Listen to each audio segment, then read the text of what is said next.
Aikido has been in a wave of controversy for years now. Even the once considered god of Aikido in popular culture is now being washed away in the mud. But what has happened to this art's once former glory? Where did it all go so wrong? Morihei Ueshiba, also known as O-sensei, the great teacher, born in 1883, during his life has become a master of a classical jiu-jitsu style of Aikijujutsu, a form of Kenjutsu, Japanese swordsmanship, and Jo-jutsu, the art of the combat staff. He was also a devotee of various spiritual practices, spending a big part of his life in meditation and studies of sacred texts. With years of experience, he has come to connect all of his knowledge into a martial art that he called Aikido. Aikido was so highly respected that for a certain period of time, only people who had a recommendation were allowed to practice it. Many famous martial artists from entire Japan came to train with Ueshiba and had a lot of respect for him. Yet these days, Aikido is looked with a lot of skepticism by fellow martial artists, most notably by that of MMA and BJJ, although not excluding many others. But in order to realize where this has started, we will have to take a better look at the past. Traditional jiu-jitsu was created and developed in Japan by the samurai,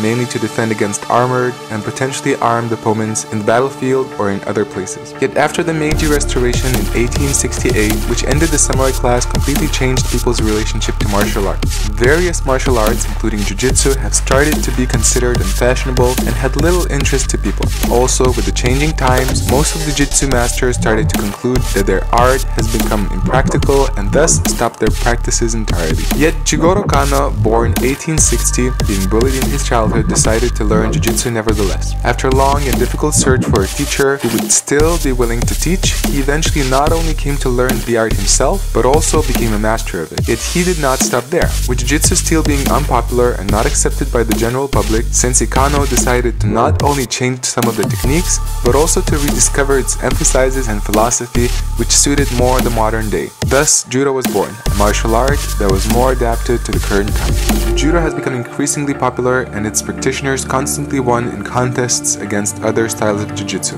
thus proving its superiority. Hearing all the talks about it, Mitsuya Maeda, born 1878, became interested in the art and started practicing in his early years. He ended up studying with Jigoro Kano's senior students with the supervision of the judo founder himself. As judo became known in the United States, it was decided to send more judokas there from Japan to promote the art. Maeda took the opportunity. He traveled around the whole West, not only teaching but also constantly participating in various demonstrations and contests. In 1914, he first visited Brazil, where he engaged in his judo activity and became well known. While in Brazil, in 1917, he met Carlos Gracie, who soon became his student and ended up learning from Maeda for a few years. Carlos, having learned judo, also back then known as Kano Jiu-Jitsu, later on continued to pass his knowledge to his other Gracie brothers. Amidst his brothers, the most notable one was Helio Gracie. Born 1913, Helio was a frail child. Thus, he wasn't able to perform many of the techniques himself due to the lack of physique and other health issues. This in turn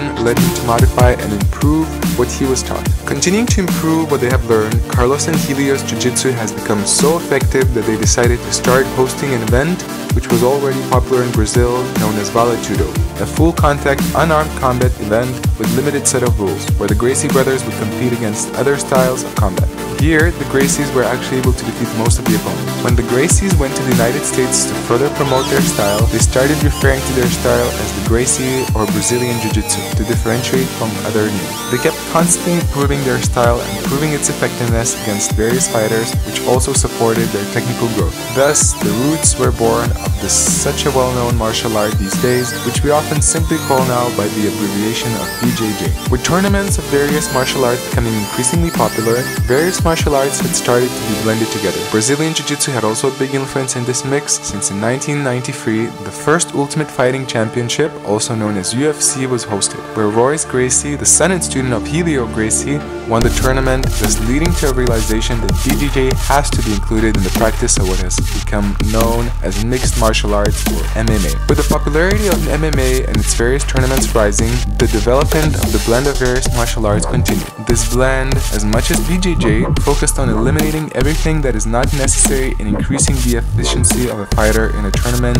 leaving only whatever is most practical. In other words, practicality and efficiency has become the basis of modern martial arts. Yet here we reach the point where we come back to Aikido. With its deep philosophical roots, Morihei Ueshiba did not approve any competition. He stated that Aikido is meant for reconciling conflict and the betterment of the individual rather than deciding who is more efficient. Thus, Aikido was never exposed to an urge of needing to improve its techniques in order to perform better in tournaments, or was never continuously forced to look at its lacks. Also, ironically enough, despite that O-sensei kept improving and changing his art, many of the Aikido instructors refused to change Aikido on a fundamental level, trying to honor the founder in this way. Even some main Aikido teachers, such as Sensei Morihiro Saito, went so far as to make it his primary goal to preserve the art exactly as it is. While this corresponds to the cultural values of Japan, to preserve and honor the past, this phenomena has been transmitted to the West as well, with many instructors refusing to make any substantial changes to the art, thus leaving Aikido with the same form, techniques, and presentation,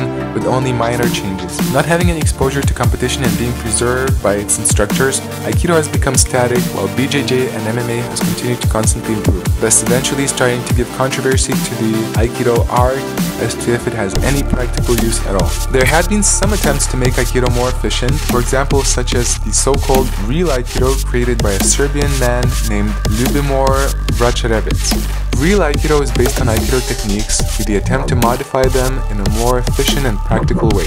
Yet while it maintains a similar external shell to Aikido that was founded by Oshiba, it does not touch upon the original philosophy or spirit that the founder felt are absolutely necessary in this art, which brings us to the second wall that Aikido is facing. Many of Aikido instructors, including the top students of Ueshiba, were so focused on the technical side of Aikido that most of them neglected the spiritual side almost entirely, which again brings us to the ironical fact. For Ueshiba, the spirituality and Aikido were inseparable. He even went so far as to saying that these techniques are only for health. What Aikido is about is spiritual. Yet even these days, so many instructors are focused on trying to prove Aikido's liability as a martial art, or try to preserve it so much that the spiritual side of it becomes left out. While even senior instructors and many Aikidokas are facing this conflict, not being clear on what Aikido is or where it should go, the art is left with so much controversy and space for criticism. Yet what if we would change this? Sensei Morihiro Shiba saw Aikido as a tool to reconcile the world and to help individuals improve not only their physique, but most importantly their character.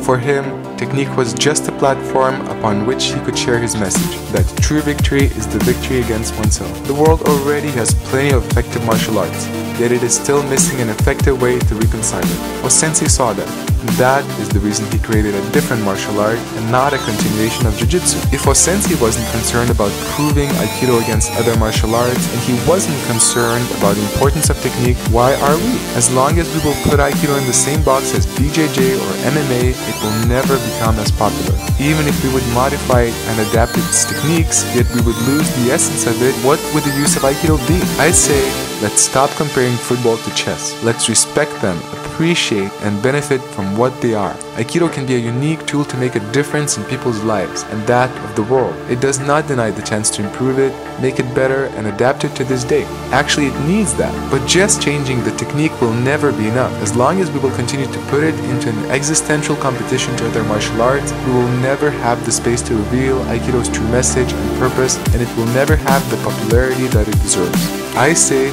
let's stop fighting against other martial arts trying to prove something against them. Let's stop trying to preserve the external shell of Aikido. Let's stop wasting time and start rediscovering and presenting Aikido for what it is. A practice meant to help each individual become better and to reconcile the world. How to do this? We'll have to rediscover again together. But we start with asking this question and not trying to prove something or trying to win against others. Do you agree with this message?